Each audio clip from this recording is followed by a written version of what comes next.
নমস্কার, ঘুমপাড়ানি মাসি চ্যানেলে সবাইকে স্বাগত।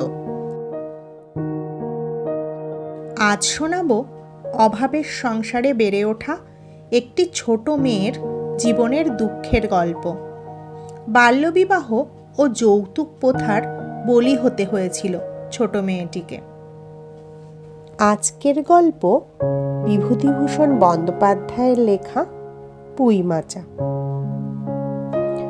সহায়হরি চাটুজ্জে উঠানে পা দিয়াই স্ত্রীকে বলিলেন, একটা বড় বাটি কি ঘটি যা হয় কিছু দাও তো, তারক্ষুড়ো গাছ কেটেছে, একটু ভালো রস আনি। স্ত্রী অন্নপূর্ণা ঘরের রান্নাঘরের দাওয়ায় বসিয়া শীতকালের সকালবেলা নারিকেল তেলের বোতলে ঝাঁটার কাঠি পুড়িয়া 2 আঙুলের সাহায্যে ঝাঁটার কাঠিলগ্ন জমানো তৈলটুকু সংগ্রহ করিয়া চুলে মাখাইতেছিলেন। স্বামীকে দেখিয়া তাড়াতাড়ি গায়ের কাপড় একটু টানিয়া নিলেন মাত্র, কিন্তু বাটি কি ঘটি বাহির করিয়া দিবার জন্য বিন্দুমাত্র আগ্রহ দেখাইলেনই না, এমনকি বিশেষ কোনো কথাও বলিলেন না।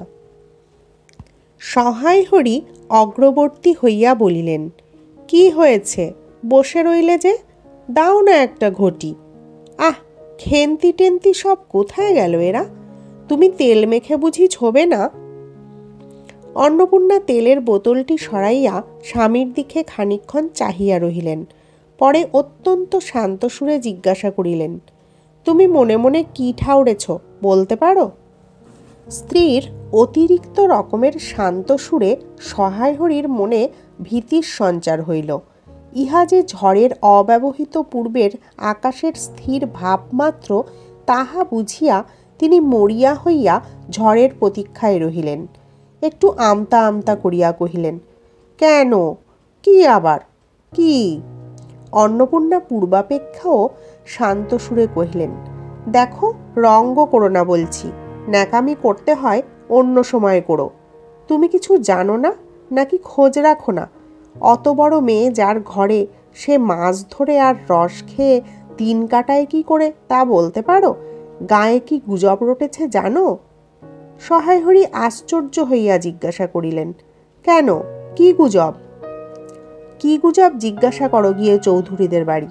কেবল বাগদি দুলেপাড়ায় ঘুরে ঘুরে জন্ম কাটালে ভদ্রলোকের গায়ে বাস করা যায় না। সমাজে থাকতে হলে সেই রকম মেনে চলতে হয়। সহায়হরি বিস্মিত হইয়া কি বলিতে যাইতেছিলেন। অন্নপূর্ণা পূর্ববৎ সুরেই পুনর্বার বলিয়া উঠিলেন, এক ঘরে করবে গো তোমাকে, এক ঘরে করবে। কাল চৌধুরীদের চণ্ডীমণ্ডপে এসব কথা হয়েছে। আমাদের হাতে ছোঁয়া জল আর কেউ খাবে না। আশীর্বাদ হয়ে মেয়ের বিয়ে হলো না। ও নাকি উৎসুগ্গ করা মেয়ে, গায়ের কোনো কাজে তোমাকে আর কেউ যেতে বলবে না।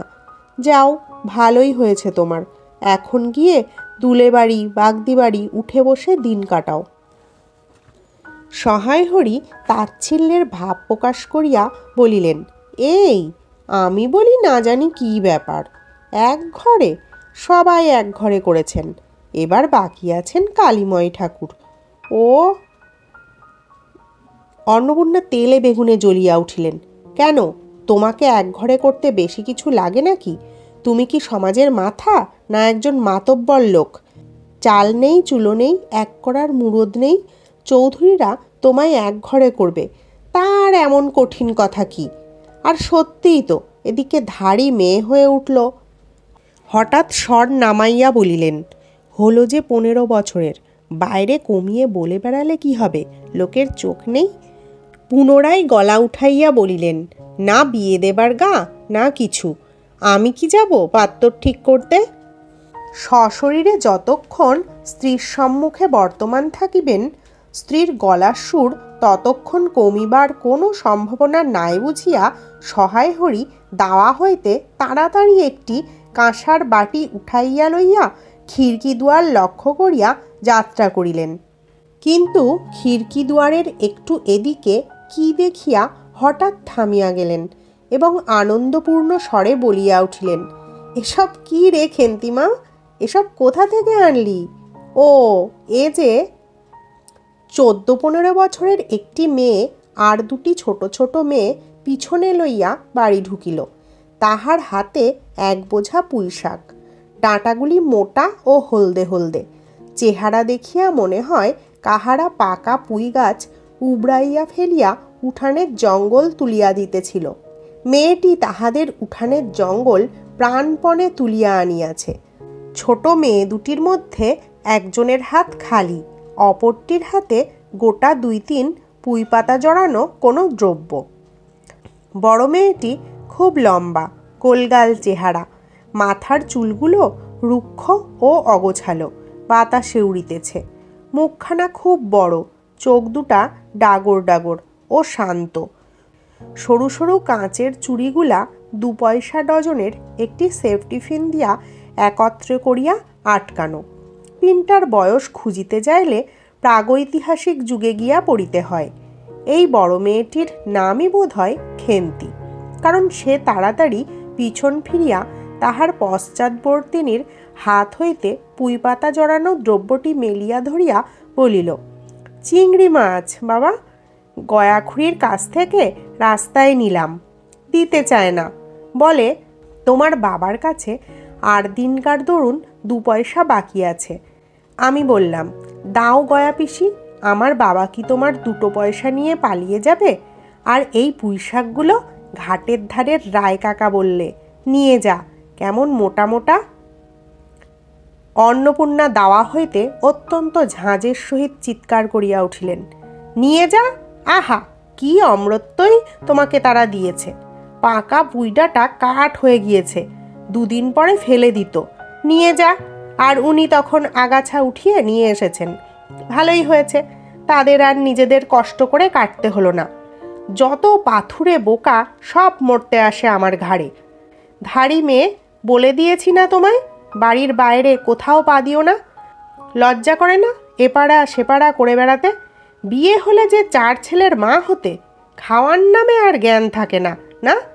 কোথায় শাক, কোথায় বেগুন, আর একজন বেড়াচ্ছেন কোথায় রস, কোথায় ছাই, কোথায় পাশ।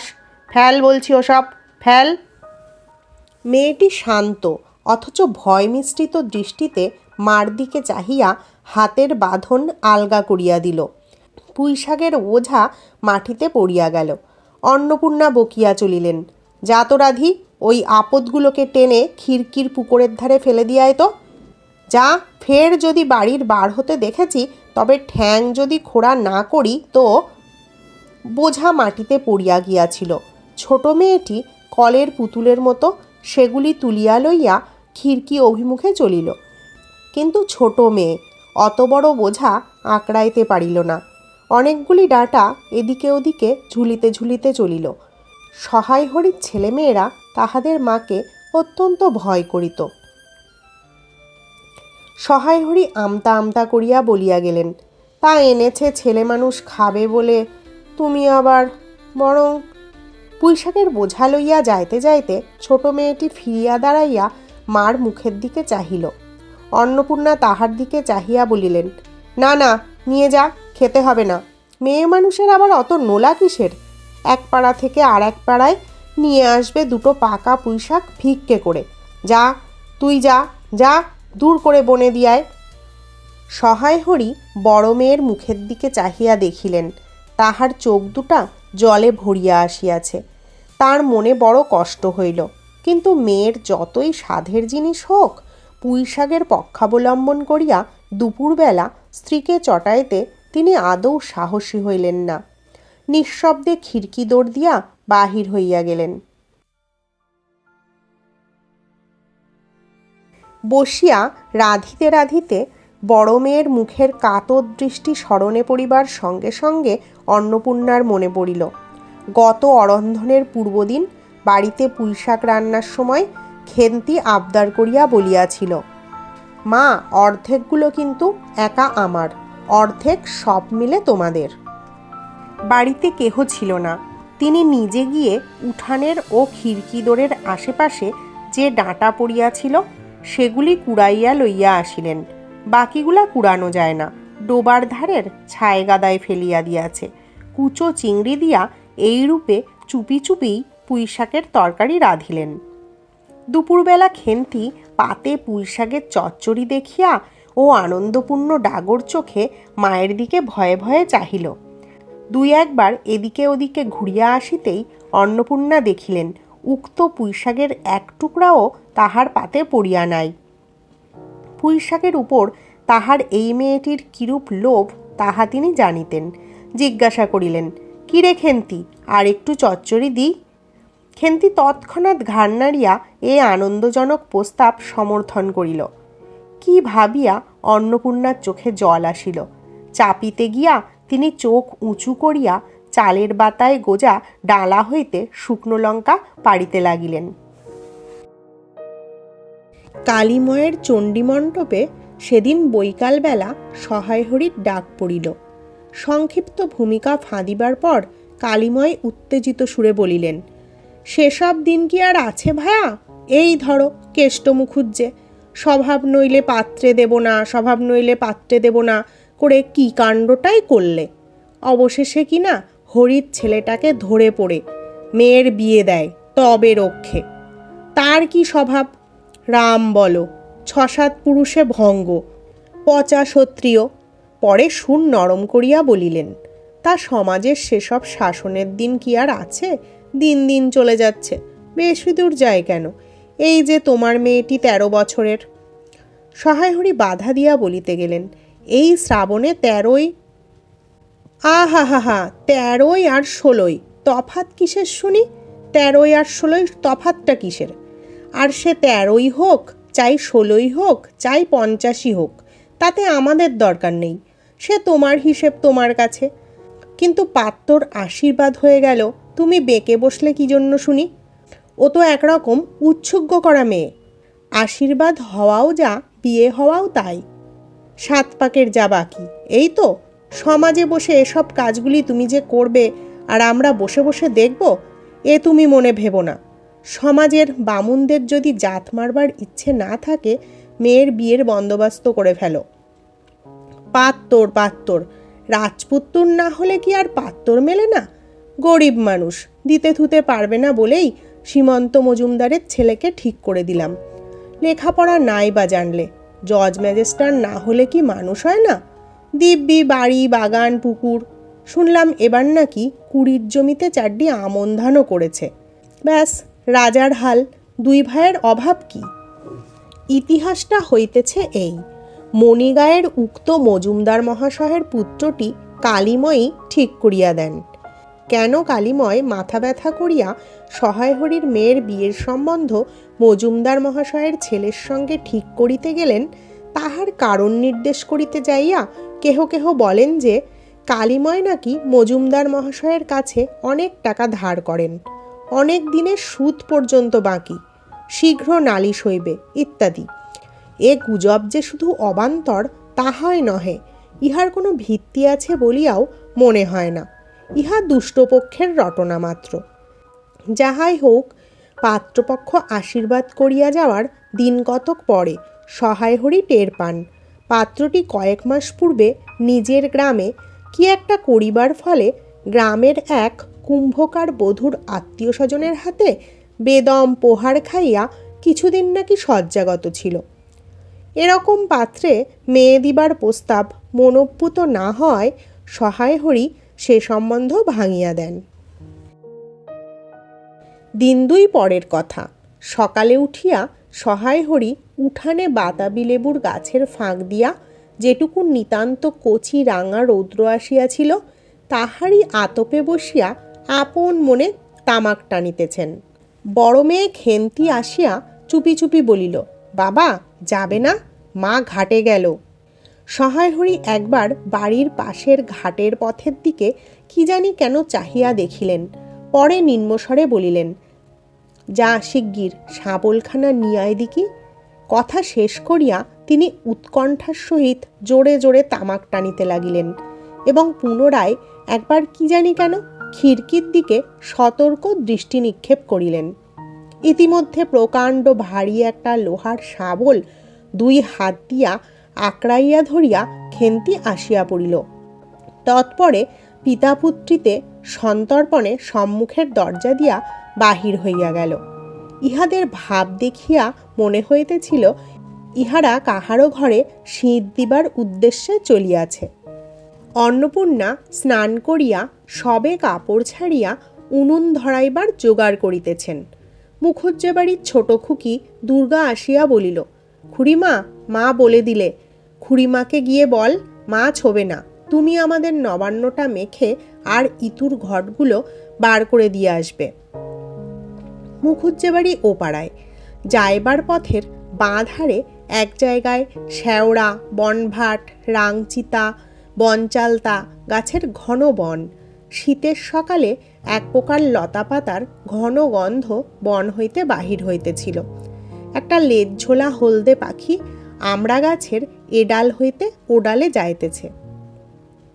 দুর্গা আঙুল দিয়া দেখাইয়া বলিল, খুড়িমা, খুড়িমা, ওই যে কেমন পাখিটা। পাখি দেখিতে গিয়া অন্নপূর্ণা কিন্তু আর একটা জিনিস লক্ষ্য করিলেন। ঘন বনটার মধ্যে কোথায় এতক্ষণে খুব খুব করিয়া একটা আওয়াজ হইতেছিল, কে যেন কি খুঁড়িতেছে। দুর্গার কথার পরেই হঠাৎ সেটা বন্ধ হইয়া গেল। অন্নপূর্ণা সেখানে খানিকক্ষণ থমকিয়া দাঁড়াইলেন, পরে চলিতে আরম্ভ করিলেন। তাহারা খানিক দূর যাইতে না যাইতে বনের মধ্যে পুনরায় খুব খুব শব্দ আরম্ভ হইল। কাজ করিয়া ফিরিতে অন্নপূর্ণার কিছু বিলম্ব হইল। বাড়ি ফিরিয়া দেখিলেন খেন্তি উঠানের রোদ্রে বসিয়া তেলের বাটি সম্মুখে লইয়া খোপা খুলিতেছে। তিনি তীক্ষ্ণ দৃষ্টিতে মেয়ের দিকে চাহিয়া দেখিয়া রান্নাঘরে গিয়া উনুন ধরাইবার উদ্যোগ করিতে লাগিলেন। মেয়েকে বলিলেন, এখনো নাইতে যাসনি যে, কোথায় ছিলি এতক্ষণ? খেন্তি তাড়াতাড়ি উত্তর দিল, এই যে যাই মা, এক্ষুনি যাব আর আসব। খেন্তি স্নান করিতে যাইবার একটুখানি পরেই সহায় হরি সোৎসাহে 15-16 সের ভারী একটা মেটে আলু ঘাড়ে করিয়া কোথা হইতে আসিয়া উপস্থিত হইলেন এবং সম্মুখে স্ত্রীকে দেখিয়া কৈফিয়তের দৃষ্টিতে সেই দিকে চাহিয়াই বলিয়া উঠিলেন, ওই ওপাড়ার ময়সা চৌকিদার রোজই বলে, কর্তা ঠাকুর, তোমার বাপ থাকতে তবু মাসে মাসে এদিকে তোমাদের পায়ের ধুলো পড়ত, তা আজকাল তো তোমরা আর আসো না। এই বেড়ার গায়ে মেটে আলু করে রেখেছি, তা দাদা ঠাকুর বরং। অন্নপূর্ণা স্থির দৃষ্টিতে স্বামীর দিকে চাহিয়া বলিলেন, বরজপোতার বনের মধ্যে বসে খানিক আগে কি করছিলে শুনি? সহায় হরি অবাক হইয়া বলিলেন, আমি? না, আমি কখনো না। এই তো আমি। সহায় হরির ভাব দেখিয়া মনে হইতেছিল তিনি এইমাত্র আকাশ হইতে পড়িয়াছেন। অন্নপূর্ণা পূর্বের মতোই স্থির দৃষ্টিতে স্বামীর দিকে চাহিয়া বলিলেন, চুরি তো করবেই, 3 কাল গিয়েছে, 1 কাল আছে, মিথ্যা কথাগুলি আর এখন বলো না। আমি সব জানি। মনে ভেবেছিলে আপদ ঘাটে গিয়েছে, আর কি। দুর্গার মা ডেকে পাঠিয়েছিল, ও পাড়ায় যাচ্ছি। শুনলাম বরজপোতার বনের মধ্যে কি সব খুব খুব শব্দ। তখন আমি বুঝতে পেরেছি। সাড়া পেয়ে শব্দ বন্ধ হয়ে গেল। যেই আবার খানিক দূর গেলাম, আবার দেখি শব্দ। তোমার তো ইহকালও নেই, পরকালও নেই। চুরি করতে, ডাকাতি করতে যা ইচ্ছে করো, কিন্তু মেয়েটাকে আবার এর মধ্যে নিয়ে গিয়ে ওর মাথা খাওয়া কিসের জন্য? সহায় হরি হাত নাড়িয়া বরজপোতায় তাহার উপস্থিতি থাকার বিরুদ্ধে কতগুলি প্রমাণ উত্থাপন করিবার চেষ্টা করিতে গেলেন, কিন্তু স্ত্রীর চোখের দৃষ্টির সামনে তাহার বেশি কথাও জোগাইল না, বা কথিত উক্তিগুলির মধ্যে কোনো পূর্বাপর্য সম্বন্ধও খুঁজিয়া পাওয়া গেল না। 8 ঘণ্টা পরে খেন্তি স্নান সারিয়া বাড়ি ঢুকিল। সম্মুখস্থ মেটে আলুর দিকে একবার আর চোখে চাহিয়াই নিরীহ মুখে উঠানের আলনায় অত্যন্ত মনোযোগের সহিত কাপড় মেলিয়া দিতেছিল। অন্নপূর্ণা ডাকিলেন, খেন্তি, এদিকে একবার আয় তো, শুনে যা। মায়ের ডাক শুনিয়ে খেন্তির মুখ শুকাইয়া গেল। সে ইতস্তত করিতে করিতে মার নিকট আসিলে তিনি জিজ্ঞাসা করিলেন, এই মেটে আলুটা দুজনে মিলে তুলে এনেছিস না? খেন্তি মার মুখের দিকে একটুখানি চাহিয়া থাকিয়া একবার ভূপতিত মেটে আলুটির দিকে চাহিল, পরে পুনরায় মার মুখের দিকে চাহিল এবং সঙ্গে সঙ্গে ক্ষিপ্র দৃষ্টিতে একবার বাড়ির সম্মুখস্থ বাঁশঝাড়ের মাথার দিকেও চাহিল। তাহার কপালে বিন্দু বিন্দু ঘাম দেখা দিল, কিন্তু মুখ দিয়া কথা বাহির হইল না। অন্নপূর্ণা কড়া সুরে বলিলেন, কথা বলছিস না যে বড়, এই মেটে আলু তুই এনেছিস কি না? খেন্তি বিপন্ন চোখে মার মুখের দিকেই চাহিয়াছিল। উত্তর দিল, হ্যাঁ। অন্নপূর্ণা তেলে বেগুনে জ্বলিয়া উঠিয়া বলিলেন, পাজি, তোমার পিঠে আমি আস্ত কাঠের চেলা ভাঙব, তবে ছাড়ব। বরজপোতার বনে গিয়েছ মেটে আলু চুরি করতে? সমর্থ মেয়ে, বিয়ের যুগ্গি হয়ে গেছে কোন কালে? সেই এক গলা বিজন বন, তার মধ্যে দিন দুপুরে বাঘ লুকিয়ে থাকে। তার মধ্যে থেকে পরের আলু নিয়ে এলো তুলে। যদি গোসাইরা চৌকিদার ডেকে তোমায় ধরিয়ে দেয়, তোমার কোন শ্বশুর এসে তোমায় বাঁচাতো? আমাদের জোটে খাবো না জোটে না খাবো বলে পরের জিনিসে হাত? এ মেয়ে নিয়ে আমি কি করব মা? 2-3 দিন পরে একদিন বৈকালে ধুলামাটি মাখা হাতে খেন্তি মাকে আসিয়া বলিল, মা মা দেখবে এসো। অন্নপূর্ণা গিয়া দেখিলেন ভাঙা পাঁচিলের ধারে যে ছোট খোলা জমিতে কতগুলা পাথরকুচি ও কণ্টিকারির জঙ্গল হইয়াছিল। খেন্তি ছোট বোনটিকে লইয়া সেখানে মহা উৎসাহে তরকারির আওলাদ করিবার আয়োজন করিতেছে এবং ভবিষ্য সম্ভাবী নানাবিধ কাল্পনিক ফলমূলের অগ্রদূত স্বরূপ বর্তমানে কেবল একটিমাত্র শীর্ণকায় পুঁইশাকের চারা কাপড়ের ফালির গ্রন্থিবন্ধনে বদ্ধ হইয়া ফাঁসি হইয়া যাওয়া আসামির মতন ঊর্ধ্বমুখে একখণ্ড শুষ্ক কঞ্চির গায়ে ঝুলিয়া রহিয়াছে। ফলমূলাদির অবশিষ্টগুলি আপাতত তার বড় মেয়ের মস্তিষ্কের মধ্যে অবস্থিতি করিতেছে। দিনের আলোয় এখনো বাহির হয় নাই। অন্নপূর্ণা হাসিয়া বলিলেন, দূর পাগলি, এখন পুঁই ডাঁটার চারা পোতে কখনো? বর্ষাকালে পুঁততে হয়, এখন যে জল না পেয়ে মরে যাবে। খেন্তি বলিল, কেন, আমি রোজ জল ঢালবো। অন্নপূর্ণা বলিলেন, দেখ, হয়তো বেঁচে যেতেও পারে। আজকাল রাতে খুব শিশির হয়। খুব শীত পড়িয়াছে। সকালে উঠিয়া সহায় হরি দেখিলেন তাহার 2 ছোট মেয়ে দোলায় গায়ে বাঁধিয়া রোদ উঠিবার প্রত্যাশায় উঠানের কাঁঠাল তলায় দাঁড়াইয়া আছে। একটা ভাঙা ঝুড়ি করিয়া খেন্তি শীতে কাঁপিতে কাঁপিতে মুখুজ্জে বাড়ি হইতে গোবর কুড়াইয়া আনিল। সহায় হরি বলিলেন, হ্যাঁ মা খেন্তি, তা সকালে উঠে জামাটা গায়ে দিতে তোর কি হয়? দেখ দেখি, এই শীত। আচ্ছা দিচ্ছি বাবা, কই শীত তেমন তো। হ্যাঁ দে মা, এক্ষুনি দে, অসুখ বিসুখ 5 রকম হতে পারে, বুঝলি নে। সহায় হরি বাহির হইয়া গেলেন। ভাবিতে ভাবিতে গেলেন, তিনি কি অনেকদিন মেয়ের মুখের দিকে ভালো করিয়া চাহেন নাই? খেন্তির মুখ এমন সুশ্রী হইয়া উঠিয়াছে। জামার ইতিহাস নিম্নলিখিত রূপ। বহু বৎসর অতীত হইল। হরিপুরের রাসের মেলা হইতে সহায় হরি কালো সার্জের এই 2.5 টাকা মূল্যের জামাটি ক্রয় করিয়া আনেন। ছিঁড়িয়া যাইবার পর তাহাতে কতবার রিপু ইত্যাদি করা হইয়াছিল। সম্প্রতি গত বৎসর হইতে খেন্তির স্বাস্থ্যোন্নতি হওয়ার দরুন জামাটি তাহার গায়ে হয় না। সংসারের এসব খোঁজ সহায় হরি কখনো রাখিতেন না। জামার বর্তমান অবস্থা অন্নপূর্ণারও জানা ছিল না। খেন্তির নিজস্ব ভাঙা টিনের তোরঙ্গের মধ্যে উহা থাকিত। পৌষ সংক্রান্তি সন্ধ্যাবেলা অন্নপূর্ণা একটা কাশিতে চালের গুঁড়া, ময়দা ও গুড় দিয়া চটকাইতেছিলেন। একটা ছোট বাটিতে 1 বাটি তেল। খেন্তি কুড়ুনির নিচে একটা কলার পাতা পাড়িয়া 1 মালা নারকেল কুড়িতেছে।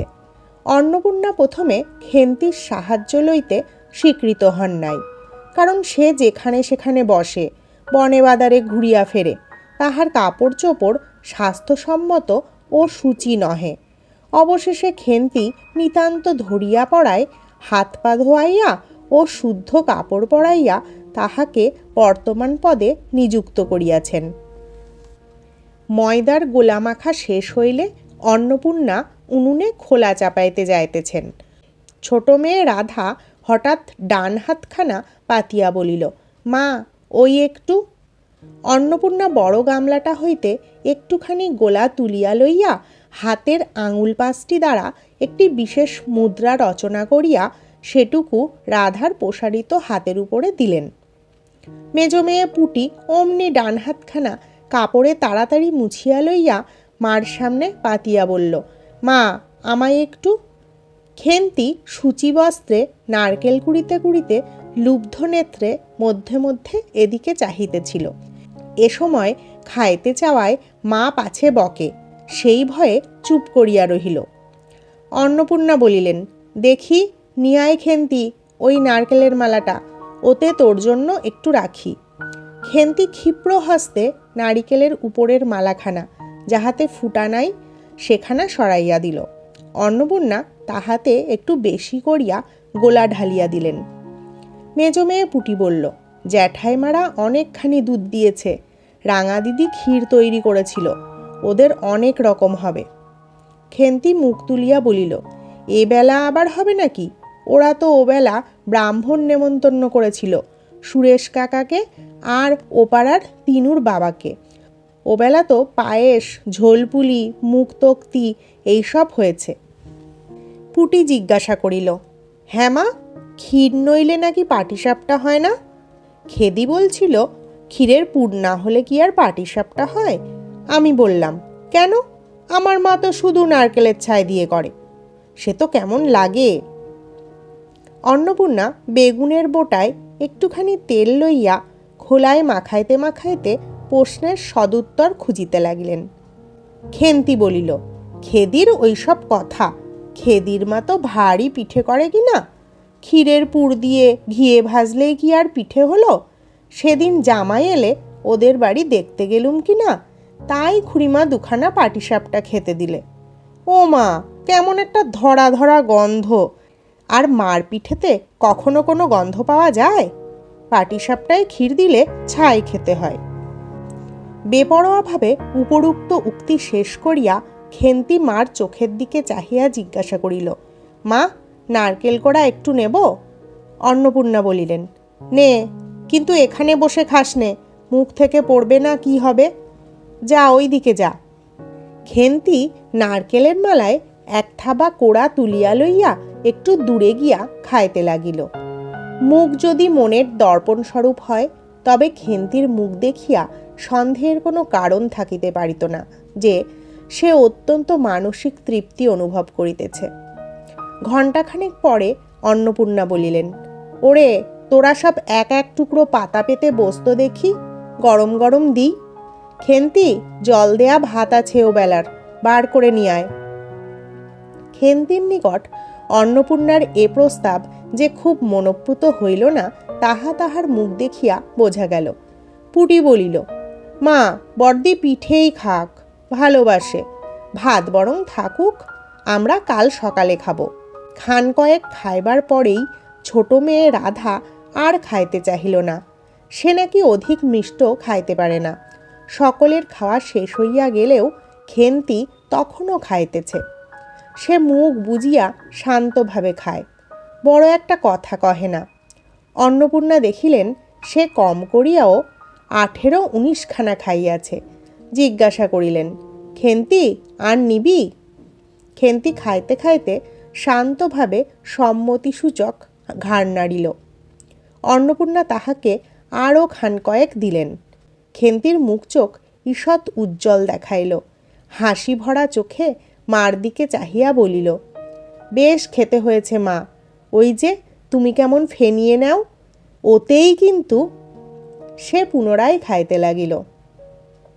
অন্নপূর্ণা হাতা খুন্তি চুলি তুলিতে তুলিতে সস্নেহে তার এই শান্ত নিরীহ একটু অধিক মাত্রায় ভোজনপটু মেয়েটির দিকে চাহিয়া রহিলেন। মনে মনে ভাবিলেন, খেন্তি আমার যার ঘরে যাবে তাদের অনেক সুখ দেবে, এমন ভালো মানুষ, কাজকর্মে বকো, মারো, গাল দাও, টু শব্দটি মুখে নেই, উঁচু কথা কখনো কেউ শোনেনি।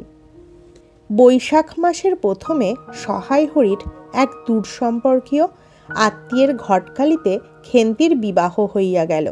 দ্বিতীয় পক্ষে বিবাহ করিলেও পাত্রটির বয়স 40-এর খুব বেশি কোনো মতেই হইবে না। তবুও প্রথমে এখানে অন্নপূর্ণা আদৌ ইচ্ছুক ছিলেন না, কিন্তু পাত্রটি সঙ্গতিপূর্ণ। শহরাঞ্চলে বার, শিলের চুন ও ইটের ব্যবসায়ে 2 পয়সা নাকি করিয়াছে। এরকম পাত্র হঠাৎ মেলাও বড় দুর্ঘটনা কি না? জামাইয়ের বয়স একটু বেশি। প্রথমে অন্নপূর্ণা জামাইয়ের সম্মুখে বাহির হইতে একটু সংকোচ বোধ করিতেছিলেন। পরে পাছে খেন্তির মনে কষ্ট হয়, এই জন্য বরণের সময় তিনি খেন্তির সুপুষ্ট হস্তখানি ধরিয়া জামাইয়ের হাতে তুলিয়া দিলেন। চোখের জলে তাহার গলা বন্ধ হইয়া আসিল, কিছু বলিতে পারিলেন না। বাড়ির বাহির হইয়া আমলকি তলায় বেহারারা সুবিধা করিয়া লইবার জন্য বরের পালকি একবার নামাইল। অন্নপূর্ণা চাহিয়া দেখিলেন বেড়ার ধারের নীল রঙের মেদি ফুলের গুচ্ছগুলি যেখানে নত হইয়া আছে, খেন্তির কম দামের বালুচরের রাঙা চেলির আঁচলখানা পালকির বাহির হইয়া সেখানে লুটাইতেছে। তার এই অত্যন্ত অগোছালো, নিতান্ত নিরীহ, একটু অধিক মাত্রায় ভোজনপটু মেয়েটিকে পরের ঘরে অপরিচিত মহলে পাঠাইতে তার বুক উদ্বেল হইয়া উঠিতেছিল। খেন্তিকে কি অপরে ঠিক বুঝিবে? যাইবার সময় খেন্তি চোখের জলে ভাসিতে ভাসিতে সান্ত্বনার সুরে বলিয়াছিল, মা, আষাঢ় মাসেই আমাকে এনো, বাবাকে পাঠিয়ে দিও, 2 মাস তো। ও পাড়ার ঠান দিদি বললেন, তোর বাবা তোর বাড়ি যাবে কেন রে? আগে নাতি হোক তবে তো। খেন্তির মুখ লজ্জায় রাঙা হইয়া উঠিল। জলভরা ডাগর চোখের উপর একটুখানি লাজুক হাসির আভা মাখাইয়া সে একগুয়েমির সুরে বলিল, না, যাবে না বই কি, দেখো তো কেমন না যান। ফাল্গুন চৈত্র মাসের বৈকাল বেলা উঠানের মাচায় রৌদ্রে দেওয়া আমসত্ত্ব তুলিতে তুলিতে অন্নপূর্ণার মন হু হু করিত। তার এই অনাচারী লোভী মেয়েটি আজ বাড়িতে নাই যে। কোথা হইতে বেড়াইয়া আসিয়া লজ্জাহীনার মতন হাতখানি পাতিয়া মিনতির সুরে অমনি বলিবে, মা, বলবো একটা কথা, ওই কোনটা ছিঁড়ে একটুখানি। 1 বছরের উপর হইয়া গিয়াছে। পুনরায় আষাঢ় মাস, বর্ষা বেশ নামিয়াছে। ঘরের দাওয়ায় বসিয়া সহায় হরি প্রতিবেশী বিষ্ণু সরকারের সহিত কথা বলিতেছেন। সহায় হরি তামাক সাজিতে সাজিতে বলিলেন, ও তুমি ধরে রাখো, ওরকম হবেই দাদা। আমাদের অবস্থার লোকের ওর চেয়ে ভালো কি আর জুটবে? বিষ্ণু সরকার তালপাতার চাটায়ের উপর উবু হইয়া বসিয়াছিলেন। দূর হইতে দেখিলে মনে হইবার কথা তিনি রুটি করিবার জন্য ময়দা চটকাইতেছেন। গলা পরিষ্কার করিয়া বলিলেন, না, সব তো আর, তাছাড়া আমি যা দেব নগদই দেব। তোমার মেয়েটার হয়েছিল কি? সহায় হরি মুখাটায় 5-6টি টান দিয়া কাশিতে কাশিতে বলিলেন, বসন্ত হয়েছিল শুনলাম। ব্যাপার কি দাঁড়ায় বুঝলে? মেয়ে তো কিছুতে পাঠাতে চায় না। 250 আন্দাজ টাকা বাকি ছিল। বললে, ও টাকা আগে দাও, তবে মেয়ে নিয়ে যাও। একেবারে জামার। তারপর বললাম, টাকাটা ভায়া ক্রমে ক্রমে দিচ্ছি। পুজোর তত্ত্ব, কম করেও 30টা টাকার কম হবে না। ভেবে দেখলাম কি না। মেয়ের নানা নিন্দে ওঠালে, ছোট লোকের মতো চাল, হাভাতে ঘরের মতো খায় খায়, আরও কত কি। পৌষ মাসে দেখতে গেলাম, মেয়েটাকে ফেলে থাকতে পারতাম না, বুঝলে। সহায় হরি হঠাৎ কথা বন্ধ করিয়া জোরে জোরে মিনিট কতক ধরিয়া হুঁকায় টান দিতে লাগিলেন। কিছুক্ষণ দুজনের কোনো কথা শোনা গেল না। অল্পক্ষণ পরে বিষ্ণু সরকার বলিলেন, তারপর? আমার স্ত্রী অত্যন্ত কান্নাকাটি করাতে পৌষ মাসে দেখতে গেলাম। মেয়েটার যে অবস্থা করেছে, শাশুড়িটা শুনিয়ে শুনিয়ে বলতে লাগলো, না জেনে শুনে ছোট লোকের সঙ্গে কুটুম্বিতে করলে এরকম হয়, যেমনি মেয়ে তেমনি বাপ। পৌষ মাসের দিন মেয়ে দেখতে এলেন শুধু হাতে। পরে বিষ্ণু সরকারের দিকে চাহিয়া বলিলেন, বলি, আমরা ছোট লোক কি বড় লোক তোমার তো সরকার খুড়ো জানতে বাকি নেই। বলি, পরমেশ্বর চাটুর্যের নামে নীলখুঁটির আমলে এ অঞ্চলে বাঘে গরুতে 1 ঘাটে জল খেয়েছে। আজ না হয় আমি, প্রাচীন আভিজাত্যের গৌরবে সহায় হরি শুষ্ক স্বরে হা হা করিয়া খানিকটা শুষ্ক হাস্য করিলেন। বিষ্ণু সরকার সমর্থনসূচক একটা অস্পষ্ট শব্দ করিয়া বার কতক ঘাড় নাড়িলেন। তারপর ফাল্গুন মাসেই তার বসন্ত হলো। এমন জামার! বসন্ত গায়ে বেরুতেই টালায় আমার এক দূরসম্পর্কের বোন আছে, একবার কালীঘাটে পুজো দিতে এসে তার খোঁজ পেয়েছিল, তারই ওখানে ফেলে রেখে গেল। আমায় না একটা সংবাদ না কিছু। তারা আমার সংবাদ দেয়, তা আমি গিয়ে দেখতে পাওনি? না, এমনই জামার গহনাগুলো অসুস্থ অবস্থাতেই গা থেকে খুলে নিয়ে তবে টালায় পাঠিয়ে দিয়েছে। যাক, তা চলো যাওয়া যাক, বেলা গেল। চার কি ঠিক করলে? পিঁপড়ের টোপে মুড়ির চার তো সুবিধে হবে না। তারপর কয়েক মাস কাটিয়া গিয়াছে। আজ আবার পৌষ পার্বণের দিন। এবার পৌষ মাসের শেষাশেষি এত শীত পড়িয়াছে যে অত্যন্ত বৃদ্ধ লোকেরাও বলা বলি করিতেছেন যে এরূপ শীত তাহারা কখনো জ্ঞানে দেখেন নাই। সন্ধ্যার সময় রান্নাঘরের মধ্যে বসিয়া অন্নপূর্ণা সরু চাকলি পিঠার জন্য চালের গুঁড়ার গোলা তৈয়ারি করিতেছেন। পুটি ও রাধি উনানের পাশে বসিয়া আগুন পোহাইতেছে। রাধি বলিতেছে, আর একটু জল দিতে হবে না মা? অত ঘন করে ফেললে কেন? পুটি বলিল, আচ্ছা মা, ওতে একটু নুন দিলে হয় না? ও মা, দেখো মা, রাধির দোলায় কোথায় ঝুলছে, এক্ষুনি ধরে উঠবে। অন্নপূর্ণা বলিয়া উঠিলেন, সরে এসে বসো না। আগুনের ঘাড়ে গিয়ে না বসলে কি আগুন পোহানো হয় না? এইদিকে আয়। গোলা তৈয়ারি হইয়া গেলে খোলা আগুনে চড়াইয়া অন্নপূর্ণা গোলা ঢালিয়া মুচি দিয়া চাপিয়া ধরিলেন। দেখিতে দেখিতে মিঠা আঁচে পিঠা টোপরের মতো ফুলিয়া উঠিল। পুটি বলিল, মা দাও, প্রথম পিঠাখানা কানাচে সারা ষষ্ঠীকে ফেলে দিয়ে আসি। অন্নপূর্ণা বলিলেন, একা যাস নে, রাধিকে নিয়ে যা। খুব জ্যোৎস্না উঠিয়াছিল। বাড়ির পিছনে সাঁড়া গাছের ঝোপের মাথায় তেলাকুচলতার থলো থলো সাদা ফুলের মধ্যে জ্যোৎস্না আটকিয়া রহিয়াছে। পুটি ও রাধি খিড়কিদোর খুলিতেই একটা শিয়াল শুকনো পাতায় খসখস শব্দ করিতে করিতে ঘন ঝোপের মধ্যে ছুটিয়া পালাইল। পুটি পিঠাখানা জোর করিয়া ছুঁড়িয়া ঝোপের মাথায় ফেলিয়া দিল। তাহার পর চারিধারের নির্জন বাঁশবনের নিস্তব্ধতায় ভয় পাইয়া ছেলে মানুষ পিছু হটিয়া আসিয়া খিড়কি দরজার মধ্যে ঢুকিয়া পড়িয়া তাড়াতাড়ি দ্বার বন্ধ করিয়া দিল। পুটি ও রাধি ফিরিয়া আসিলে অন্নপূর্ণা জিজ্ঞাসা করিলেন, দিলি? পুটি বলিল, হ্যাঁ মা, তুমি আর বছর যেখান থেকে নেবুর চারা তুলে এনেছিলে সেখানে ফেলে দিলাম। তারপর সে রাত্রে অনেকক্ষণ কাটিয়া গেল। পিঠে গড়া প্রায় শেষ হইয়া আসিয়াছে। রাতও তখন খুব বেশি।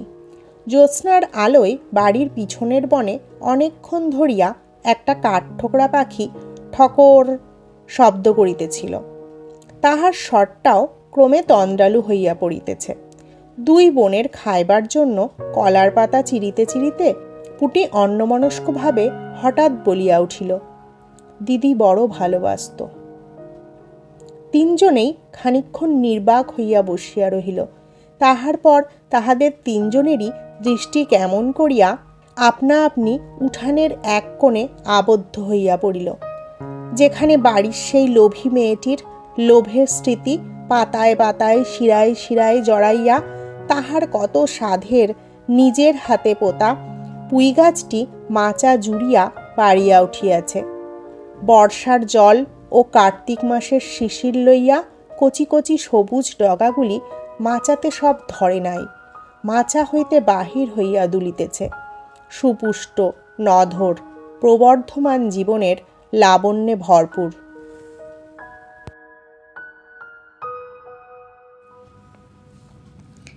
আজকের গল্প এখানেই শেষ হলো। সময়ের সাথে সাথে খেন্তির মৃত্যু শোক তার পরিবারের লোকেরা সহ্য করে নিয়েছিল, কিন্তু তার নিজের হাতে পোতা পুঁই চারাটি বড় হয়ে তার স্মৃতি উস্কে দিয়েছিল। ধন্যবাদ সকলকে। সবাই ভালো থাকবেন, সুস্থ থাকবেন, আর ভালো লাগলে একটি লাইক করে দেবার আবদার রইল।